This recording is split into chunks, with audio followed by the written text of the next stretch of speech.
최근 국내 거래소에서 해외보다 비싼 가격의 비트코인이 거래되는 김치 프리미엄, 소위 김프 현상이 나타나자 중국인 환치기주의보가 울리고 있습니다. 가상화폐 투자 열기가 달아오른 틈을 타서 불법 행위도 기승을 부리고 있습니다. 네, 관련 내용 두 분과 짚어보겠습니다. 손정혜 변호사, 박성준 동국대 블록체인 연구센터장과 함께합니다. 어서 오세요. 오십시오. 예, 반갑습니다. 안녕하세요. 예. 요즘 아주 뜨거운 주제 중에 하나일 수 있는데 가상화폐 이야기죠. 근데 가상화폐를 통한 또 범죄 수법이 워낙에 또 다양하다 보니까 이런 일도 벌어지는 것 같습니다. 일단 기본적인 이해가 좀 필요한 것 같아서요. 환치기에 대한 개념을 알아야 비트코인으로 어떻게 환치기를 하는가, 그게 좀 이해가 가능할 것 같아요. 환치기가 뭐예요, 선생님? 보통 이제 환율이 다른 국가들 사이에 이제 환치기 한다라는 표현을 쓰는데요. 이번에 네. 이제 가상화폐 같은 경우는 김치 프리미엄이라는 단어 들어보셨을 겁니다. 네. 한국이 한 400만 원 더 비싸다 이런 이야기도 돌고 있는데요. 일단 조금 더 상대적으로 이 가상화폐가 저렴한 중국에서 매수를 합니다. 그리고 조직을 통해서 지갑을 전송해서 국내 이제 거래소에서 매도를 하게 되면 우리나라 같은 경우는 더 비싸니까요. 이 더 비싸게 팔면 그 차익만큼의 이익이 발생을 하는 것이고 이 이익을 기초로 해서 아파트를 사용하거나 불법 자금 세탁을 하거나 범죄 자금으로 사용했다고 보는 것이 지금 여러 가지가 이제 관세청이나 이런 데서 이제 적발했다라고 소식이 나오고 있는 것인데요. 예. 나라와 나라 간의 이제 가상화폐의 시세가 좀 다르다 보니까 그것을 역이용해서 이렇게 불법적인 이득을 취득하는 사람들이 있다 이렇게 말씀드릴 수 있습니다. 예, 결국은 이게 가능한 이유는 방금 변호사께서 말씀해주신 대로 김치 프리미엄이라는 것이 존재하기 때문에 이게 지금 가능한 범죄인 것인가요? 그렇다면? 제가 좀 환치기라는 개념을 정확히 좀 이해를 못했는데 변호사님 말씀해 주셔가지고 참 이해가 됐습니다. 근데 제가 볼 때 기본적으로 이제 암호화폐 특성이 어떤 게 있냐면요.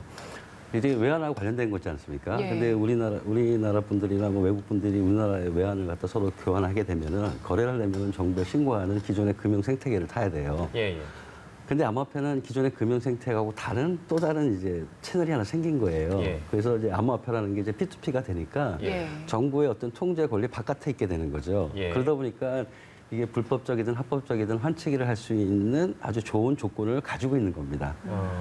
김치 프리미엄이라는 건 뭐냐면 그 환치기를 했을 때 그 이익을 더 볼 수가 있다는. 그러니까 일반적으로 재정거래를 할 수 있게 만들어 놓으면은 저희는 이제 재정거래라고 얘기를 합니다. 그 거래소 간의 그 비트코인이나 암호화폐 가격 차이를 이제 균형적으로 맞춰야 되는데 그게 이제 서로 다르다 보면은 싼 데서 사서 이제 비싼 데서 넘기는 이런 재정거래라고 얘기하는데 그거는 이제 합법적입니다. 근데 우리나라 같은 경우 이제 김치 프레임 얘기하는 게 외국보다는 상당히 높기 때문에 저는 이제 환치기가 아니더라도 그러니까 예를 들어서 그 단순한 이익을 위한 어떤 외환 송금의 역할이 아닌 단순한 이익을 위해서라도 이제 소위 말하는 김치 프레임을 이용하는 경우가 굉장히 많이 생기는 거죠. 그래서 환치기하고 직접적으로 연관이 없다 하더라도 지금 이러한 일은 이제 지속적으로 벌어질 거라고 저는 보고 있습니다. 이 가상화폐 투자하는 분들이 좀 최근 많이 늘었다고는 하지만 아직 여기에 대해서 잘 모르는 분들도 많으셔서요. 사실 가상화폐라는 게 국적이 없는 자산 아닌가요? 국적이 있습니까? 국적이 없죠. 그런데 어떻게 우리나라의 가상화폐 비트코인과 중국의 비트코인의 가격이 다를 수 있는 겁니까? 그러니까 우리나라 분들은 이제 시장, 예를 들어 주식거래 시장을 바라볼 때도요. 주식거래 시장은 우리나라가 이제 하나뿐이 없습니다. 그러니까 국가에서 여러 가지 이유 때문에 이제 독점적으로 이제 운영을 하는 거죠. 그러니까 거래소 사이에 가격 차이가 있다 없다라는 생각을 못 하고 계세요. 근데 이제 외국 같은 경우는 주식거래소가 여러 개 있습니다. 그때는 모든 주식거래 가격이 같질 않아요. 틀립니다. 그래서 이제 재정거래가 나오는 거예요. 그래서 당연히 나라마다 비트코인 가격은 다를 수밖에 없습니다. 왜냐하면 그거는 그 나라의 수요와 그다음에 공급의 원활성에 의해서 시장에 의해서 이제 예를 들어서 결정되는 거기 때문에 모든 나라가 시장이 똑같지는 않지 않습니까? 그러니까 제가 볼 때는 당연히 그 각국에 있는 암호화폐 거래소에 대한 가격은 다를 수밖에 없는 거고 그게 얼마나 이제 소위 말하는 이제 좀 이렇게 유니폼하다 뭐지만 이제 가격이 일정 부분 이제 맞춰지는 이제 글로벌한 시장의 특성에 따라서 맞춰지는 것이 이제 원래는 맞는데 그게 이제 각 나라의 정책에 따라 좀 다르기 때문에 가격에 대한 차이는 계속 일어날 거예요. 그게 시장입니다. 이런 가상화폐의 특징을 이용한 그 환치기를 하는 사례들이 계속해서 나오고 있는데 최근에 중국인이 환치기를 통해서 아파트를 취득했습니다. 그런데 그 가격이 11억 원 상당이었습니다. 구체적인 범죄 수법은 어떻게 됩니까? 아주 간단합니다. 그러니까 이 환치기를 떠나서 예를 들어서 우리나라에 있는 이제 중국인 외국인들이 우리나라 부동산을 살려면 예. 돈이 이제 한국 돈으로 사야 될 거 아닙니까? 그러면 이제 우리나라에서 부동산을 사게 되면 여러 가지 우리나라 부동산 정책에 의해서 뭐 그 돈의 출처라든지 이런 거를 이제 소명을 해야 되잖아요. 예. 그러면 이제 외국에 있는 그 중국에 있는 사람이 자기를 우리나라 돈으로 바꾸는 합법적인 걸로 하게 되면 다 이제 금융 생태계에서 다 드러나지 않습니까? 제가 말한 것처럼 암호화폐는 P2P이기 때문에 예. 중국에서 비트코인을 사서 한국의 지인한테 보내는 거죠. 그러면 일단은 우리나라 그러니까 소위 말하는 이제 국제 간의 송금, 그 돈에 대한 거래에 이제 걸리지 않는 이제 돈이 들어오게 되는 거죠. 예. 이제 그 돈으로 사는 거예요. 근데 거기에 이제 김치 프롬이 어떤 역할을 하냐면은 이익이 더 커지는 거죠. 비트코인이 저쪽에서는 1,000만 원인데 우리나라에서는 2,000만 원이다. 그러면 이제 비트코인 저쪽에서는 1,000만 원을 사고 이제 그때 환율이 있겠죠. 중국하고 우리나라 위안화의 환율. 그러면 이제 1,000만 원짜리 사가지고 우리나라에 보내면 우리나라는 그거를 2,000만 원으로 활용할 수 있다는 거예요. 그러면은 그 사람들은 적은 돈으로 고가의 부동산을 살 수 있는 거죠. 예. 그러니까 이거는 시장에서 유혹을 하는 거예요. 이건 시장에서. 그래서 아마 이런 경우가 아마 제가 볼 때는 끊임없이 일어날 것 같아요. 예. 혹시 뭐 지금 여기 드러난 사안 말고도 더 있을 가능성이 있다고 보십니까? 예, 저는 뭐 중국뿐만이 아니라 미국의 비트코인 가격, 그 다음에 소련의 다 다르니까요. 다 다르니까 뭐 자기들이 가장 잘 알 수 있고 예. 잘 할 수 있는 그 국가를 선택을 해서 예. 이런 일은 끊임없이 일어나고 있다고 저는 생각을 하고 있습니다. 예, 알겠습니다. 그거에 대한 통계를 아직 못 잡고 있는 것뿐입니다. 예, 알겠습니다. 이제 그 어떤 구체적인 범죄 수법이나 기본적인 이해를 좀 해봤는데요. 근데 아무튼 이런 상황에 대해서 은행들이 뭐 대응해 본다고 뭐 이제 대응에 나서려고 하고는 있습니다만 대책을 내놓지 못한 이유가 법적으로 뭐 허점이 있기 때문에 그런 겁니까? 어떻습니까?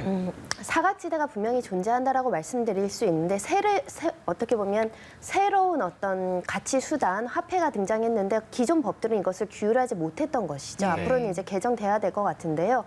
해외 송금할 때 가장 기본적으로 적용되는 법은 외국환 거래법입니다. 근데 이 법을 보시면 가상화폐라는 단어 자체가 등장하지 않습니다. 예. 그러니까 돈을 보낼 때는 어떻게 해야 되고 뭘 보낼 때는 어떻게 해야 된다라는 규정과 절차는 있지만 가상화폐 자체를 규율하지 못하다 보니까 이런 법이 사각지대가 있는 것이고요. 예. 최근에 여러 가지 규제를 위해서 특정금융정보법을 이제 만들었고 실명인증 제도나 이런 것들을 만들었는데 여기에도 해외 송금할 때 어떻게 해야 된다라는 구체적인 또 규제는 빠져 있는 상황이기 때문에 예. 기존 현행법으로 이 가상화폐 세계에서 이루어진 각종의 어떤 범죄라든가 비리라든가 또 특히 이제 예를 들면 불법 목적, 자금 세탁 목적 없이 송금되는 경우가 있거든요. 그럼 이건 막을 수가 없는 겁니다. 기재부에서도 단순히 이렇게 해외 송금을 하는데 그 목적이 가상화폐를 외국에서 취득하기 위한 목적은 그 과정에서의 불법이 없다면 막을 근거가 없다라고 대답하고 있거든요. 예. 그만큼 규제에 지금 우리가 사각지대가 많을 수밖에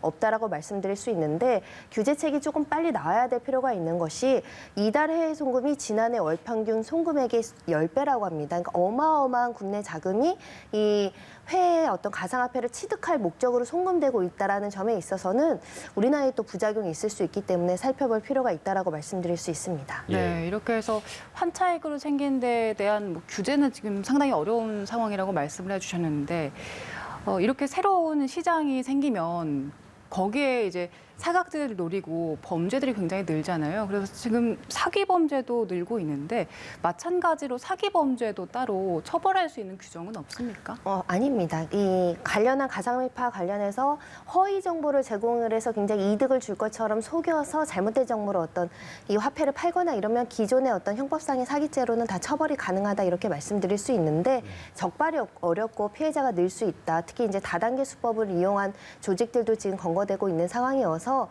각별히 이제 주의를 하셔야 된다 이렇게 말씀드릴 수 있고요. 최근에 이제 고객이 사기를 당해서 비트코인을 날릴 뻔한 위기를 한국 거래소가 막은 일도 이제 지금 조명이 되고 있는데 미국의 가상화폐 거래소 중 하나인 제미니를 사칭했다라고 합니다.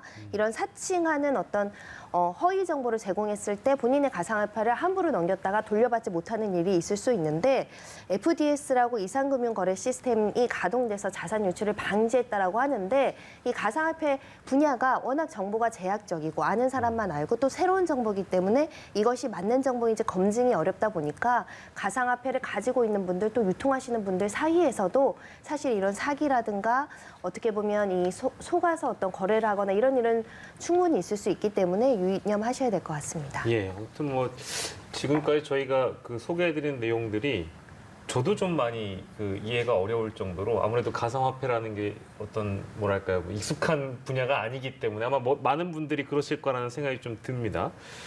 근데 일반인들만 지금 이 가상화폐를 투자에 나서는 게 아니라 예를 들면 공직자들도 가상화폐에 투자를 하시는 분들이 분명히 있을 법도 하거든요. 근데 이제 그런 부분들을 예를 들어서 규제를 한다든지 이거를 규제를 하려고 하더라도 실제 규정이 있어야 되는데 뭐 지금 변호사님 말씀 들어보니까 뭐 외국환 거래법 여기에도 지금 가상화폐라는 개념이 없는데 공직자 규정에 있을 리가 있겠는가? 그러니까 그것도 없을 것 같아요. 예, 실제 2018년도에 그 소위 말하는 이제 박상기 전 법무부 장관님께서 돌덩어리라는 발언이 유명하죠. 예, 예. 그리고 나서 이제 암호화폐 거래소를 이제 폐쇄한다고 해서 이제 그 사태가 일어났을 때 국민청원이 올라왔지 않습니까? 예.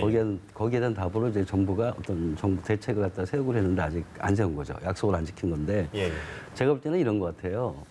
본질은 뭐냐면요. 규제냐 뭐 대책이냐가 중요한 게 아니고 우리나라 정부의 기본 입장이 이제 이번에 윤성수 금융위원장님 발언에서 정확히 나타났습니다. 예. 그게 뭐냐면은 암호화폐를 인정을 안 하시는 거예요. 예. 암호화폐를 부정하시는 거예요. 쉽게 얘기하면 아닌 건 아니라고 얘기해야 된다 이거잖아요. 그렇죠. 그러니까 암호화폐는 이제 제도권에 대해서는 절대 용납을 할 수 없고 예. 암호화폐 자체를 부정하시는 겁니다. 예. 암호화폐 자체를 부정하는 것이 저희 같은 경우는 굉장히 잘못됐다고 생각을 하는데 어쨌든 암호화폐를 부정하시다 보니까 대책이나 규제라는 개념이 있을 수가 없는 거죠. 예. 방치가 되는 거죠. 그래서 이제 그 정부가 이제 일반 그 투자자들한테는 상당히 많은 이제 어떻게 보면 이제 압박을 하시는 거예요. 이건 이제 리스크가 굉장히 크기 때문에 조심해야 된다. 모든 거는 이제 본인의 책임이다라는 얘기를 하시는 거죠. 근데 이제 우리나라가 얼마 전에 어떤 사태가 있었냐면 LH 사태가 있었지 않습니까? 예. 네네. LH 사태 때문에 생기는 게 뭐냐면 내노란불이잖아요. 우리들 보고는 이제 부동산에 대한 뭐 어떤 여러 가지 법 제도를 유의하고 이제 뭐 여러 가지 얘기를 하지 않습니까? 제가 예. 부동산 전문가는 아니기 때문에 여러 가지 대책이나 뭐 이런 거 세우지 않습니까? 근데 이제 LH 사태가 터짐으로써 이제 국민들이 실망을 한 거죠. 그때 나온 게 내노란불이지 않습니까? 예. 금융위원회에서 이제 이런 관점에서 정부에서 이런 관점을 계속 국민들에게 주제하고 얘기를 하는데 만약에 예. 금융위원회에 있는 어떤 사람들이 만약에 암호화폐를 해가지고 돈을 벌었다. 그럼 이거는 또 다른 내노란불이 되는 거죠. 그렇겠죠. 예. 그래서 제가 볼 때는 만약에 이번에 금융위원회가 이제 은성수 금융위원장이 그 말씀을 하시고 나서 가장 제가 볼 때 신경 써야 되는 게 예. 과연 그런 금융위원회 관련된 그 공무원들이나 예, 예. 암호화폐 관련된 기재부 공무원들 예. 이런 분들이 과연 암호화폐를 투자를 안 하시는 거냐? 예. 투자를 해서 돈을 버는 걸 만약에 알려지게 되면은 예. 이거는 제가 볼 때 LH 사태 같은 게 터지는 거예요. 그래서 이제 제가 볼 때는 이제 단속을 하는 겁니다. 제가 볼 때. 그래서 원래 2018년도 박상기 전 법무부 장관이 나왔을 때도 공직자는 암호화폐를 신고하라고 돼 있어요. 예. 예, 그걸 지키지 않은 거죠. 아. 한번 우리나라 암호화폐 관련된 정부의 역사를 보면은 이미 3년 전, 4년 전부터 이런 문제에 대해서 충분히 예측할 수 있었고, 예. 그다음에 거기에 대한 대책을 세우신다고 말씀을 하셨었어요. 근데 지금까지 이제 방치하고 있다가 이제 또 이런 일이 일어나니 한 번 더 이제 암호화폐를 부정을 하고, 예. 그다음에 이제 앞으로 이제 있을 여러 가지 문제점에 대해서 사전 단속을 해야죠. 예. 예, 그런 측면에서 제가 볼 때는 아마 금융위원회뿐만이 아니라 예. 관련 어떤 그런 공무원들이나 이제 관계된 분들에 대한 예. 아마 그 암호화폐에 대한 조사를 하셔야 돼요. 예. 예, 하셔가지고 그럼 이제 그 사람들의 암호화폐는 불법이 아니지 않습니까? 예. 불법이 아닌데 뭐 어떻게 하실 건지 잘 모르겠어요. 저는 사실 궁금해요. 이번에 조사하는 게 중요한 게 아니라 예. 그럼 조사한 다음에 예. 그럼 어떻게 할 거냐? 강제적으로 처분하게 할 거냐? 예. 이런 게 사실 저는 궁금합니다. 그러니까 공직자 윤리 규정이라고 얘기할 때 우리가 윤리라는 표현을 하잖아요. 근데 예. 그거를 아마 저희가 이 논쟁에 대한 첫 출발점으로 다시 돌아갈 수밖에 없다는 네, 생각이 저는 맞습니다. 드는 것이 예. 그거를 윤리 규정에다가 묶어놓고 윤리라는 개념을 도입하려면 이 가상화폐에 대한 그러니까 투자냐 투기냐라는 그 개념부터 정부가 이거를 정립을 시켜줘야 예. 그 규정이라는 것이 가능하다는 생각이 듭니다. 네, 맞습니다. 정확히 보셨습니다. 그게 쉽지 않을 것 같다는 얘기죠. 어렵지 않습니다. 예, 예. 생각의 문제죠. 네네네. 사고의 문제입니다. 저희 같은 사람, 블록체인과 암호화폐하는 사람들 끊임없이 얘기하는 게 암호화폐라는 게 새로운 어떤 패러다임 전환에서 나오는 새로운 신기술이고 신산업이라는 거죠. 예. 이걸 기술로만 보는 게 아니라 저희가 보는 건 단순히 기술로 보는 게 아니라 산업으로 보는 겁니다. 예. 새로운 사업이 나온다는 겁니다. 그런 거 산업에 대해서 정부의 입장이 정확히 미래를 예측하고 국가의 경쟁력을 확보하는 차원에서 정해줘야 되는데 이건 무조건 인정을 안 하시니까 예. 저희는 그동안 3년 동안 잃어버린 세월이라고 저희는 얘기합니다. 예. 2018년도 그 일이 있고 나서 예. 근데 3년이 지난 지금도 똑같다 그러면은 그럼 도대체 우리나라는 새롭게 떠오르는 미래 산업에 대한 암호화폐 산업에 대해서 어떤 정책이 있을 것인가 어떤 대책이 될 거라는 걸 논쟁을 예. 지금에도 늦는데 예. 아직 시작도 못한다는 거죠. 시작을 못하는 이유가 부정하니까. 부정한다는 얘기 무슨 말이냐면은 생각을 안 하시는 거예요. 예. 그 말은 뭐냐? 암호화폐가 그럼 이게 뭐 자꾸 화폐는 아닙니다. 저희는 암호화폐를 화폐라고 주장하진 않아요. 화폐는 뭐 자산이 되든 상품이 되든 다른 예. 겁니다. 화폐는 예. 아닙니다. 예. 그것도 정부가 국민을 호도하는 거예요. 우리 같은 사람은 암호화폐를 화폐라고 전혀 생각하진 않습니다. 그럼 이게 자산인지 기본 자산이 되는 건지 아니면 금융 상품으로 되는 건지 일단 인정을 하셔야 예. 그거에 대한 논의를 시작할 거 아닙니까? 예. 그래서 그러니까 기초 자산이 되든 금융 상품이 되든 거기에 맞는 생태계 활성화 방안을 내주셔야 돼요. 예. 그게 정부의 역할이고. 네. 근데 그런 거를 논의를 못하니 답답한 거죠. 혼란스러운 거죠. 그러면서도 여러 가지 도책이라는 말씀을 하세요. 예를 들어서 불법적인 뭐 투기나 이런 거는 막는다고 하죠. 예. 당연한 거죠. 암호화폐이기 때문에 막으면 안 돼요. 모든 것에 불법적인 거는 막으셔야죠. 왜 암호화폐만 유독 막는 건 아니잖아요. 원리적이고 원초적인, 그러니까 원칙적인 말씀만 하시는 거지 실제 커다란 현실의 시장을 어떻게 우리가 개선하고 역기능을 방지하는 거에 대한 말씀은 안 하신다는 거예요. 네. 그냥 부정하시는 거죠. 예. 가장 큰 문제입니다. 예. 네. 가치 정립에 대한 그 부분이 좀 필요할 것 같아서 제가 이제 질문 드렸는데 그 부분에 이제 충분히 설명을 좀 주신 것 같습니다. 네. 그런데 지금 일단 이 가상화폐 자체를 그 내재 가치를 인정하느냐 마느냐는 논쟁 중이고 그리고 정치권에서는 일단 관련된 법제도를 뭐 만들자 이런 논의도 계속해서 이뤄지고 있잖아요. 근데 사실 거기까지는 상당 시간이 걸리기 때문에 사실 암호화폐라는 것이 하루에도 24시간 동안 가격이 오르내리고 있기 때문에 그 과정에서 이 업무 연관성이 있는 분들이나 공무 수행 중에서 정보를 취득한 분들은 특별히 이익을 볼 수 있기 때문에 이 부분에 대해서는 따로 규제가 어려운 겁니까?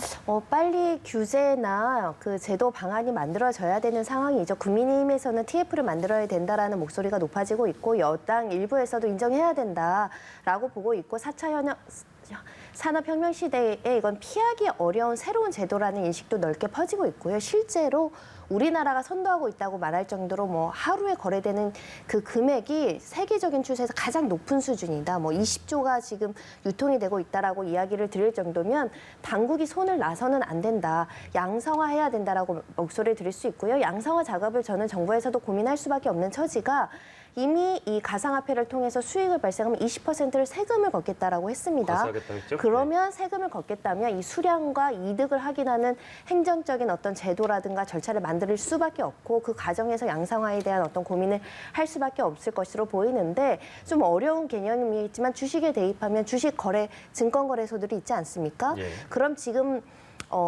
시중에서 그냥 시장의 원리로 운영되고 있는 가상화폐 거래소들에게 일정한 등록과 허가의 어떤 규제책을 마련하고 그것을 운영하는 사람들에게 윤리적으로 강한 규제를 내리고 그 다음에 여기서 좀 더 투명하게 공개가 되면 이 거래소를 통해서 사고 파는 사람들을 일정 부분 보호를 해주면서 수익에 대해서 세금을 걷게 된다고 한다면 지금보다는 조금 더 사각지대가 사라질 수 있지 않을까 생각이 들고요.